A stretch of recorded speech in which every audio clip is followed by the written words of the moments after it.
எல்லாத்துக்கும் வணக்கங்க. நம்ம இப்போ பார்க்க போகிறது கொத்துக்கறி மட்டன் கிரேவி எப்படி செய்கிறதுன்னு பார்க்கலாங்க. 2 ஸ்பூன் ஆயில் ஊற்றிக்கலாம். ஆயில் நல்லா காயிட்டுங்க. காஞ்சதுக்கப்புறம் ஒரு பட்டை 2 சோம்பு போட்டுக்கலாம்.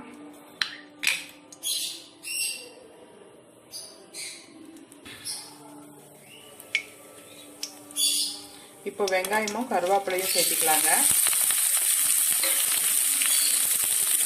வெங்காயம் கொஞ்சம் நல்லா பொன்னிறமாக வதங்குறதுக்கு வேண்டி 2 கல்லுப்பு போடுறேன்.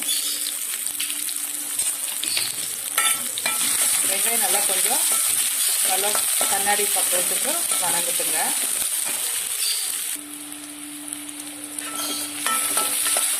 நல்லா வதங்கிட்டு இருக்குதுங்க.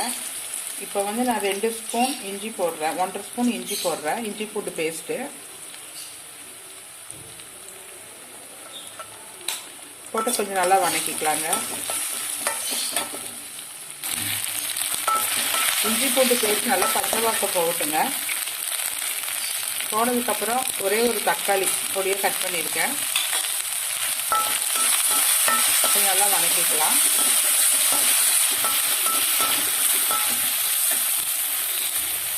இப்போ பார்த்தீங்கன்னா 1/4 கிலோ மட்டன் எடுத்து நல்லா கழுவி சுத்தம் பண்ணி நல்லா கொத்துக்கறி பண்ணி வச்சுருக்கேங்க. இப்போ அந்த தக்காளி கூட இதை ஆட் பண்ணிக்கலாம். ஆட் பண்ணி கொஞ்சம் நல்லா வதக்கி விடலாங்க. இந்த மட்டன் கூட 1/4 ஸ்பூன் மஞ்சள்தூள் சேர்த்திக்கலாம். மட்டன் போட்டு கொஞ்சம் நல்லா வதங்கிட்டு இருக்குங்க. இப்போ மசாலா சேர்த்திக்கலாம். 2 ஸ்பூன் கொத்தமல்லி பவுடர், கொத்தமல்லி தூள் பவுடர்,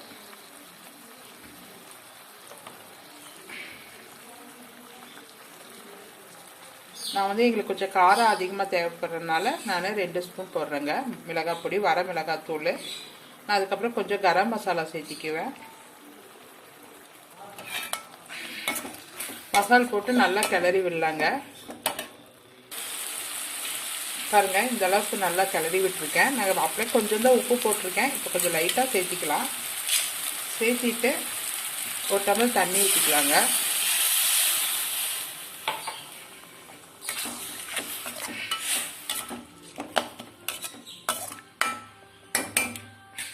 கொஞ்சம் வேகட்டுங்க, மூடி வைக்கலாம். இப்போ பார்க்கலாங்க. மட்டன் நல்லா வெந்திருக்குங்க.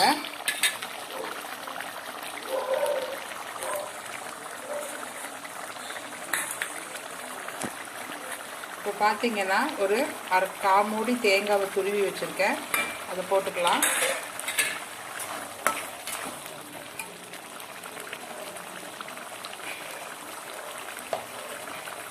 ஒரு ஸ்பூன் கரம் மசாலா சேர்த்திருக்கேன்.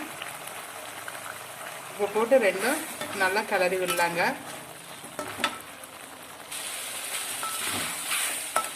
பாருங்க, நம்ம ஊற்றின எண்ணெயெல்லாம் நல்லா பிரிஞ்சு வந்துடுச்சு. மட்டன் கொத்துக்கறி ரெடி ஆயிடுச்சு. இப்போ நம்ம கொத்தமல்லி தழை ஆட் பண்ணி நம்ம அடுப்பை ஆஃப் பண்ணிடலாங்க.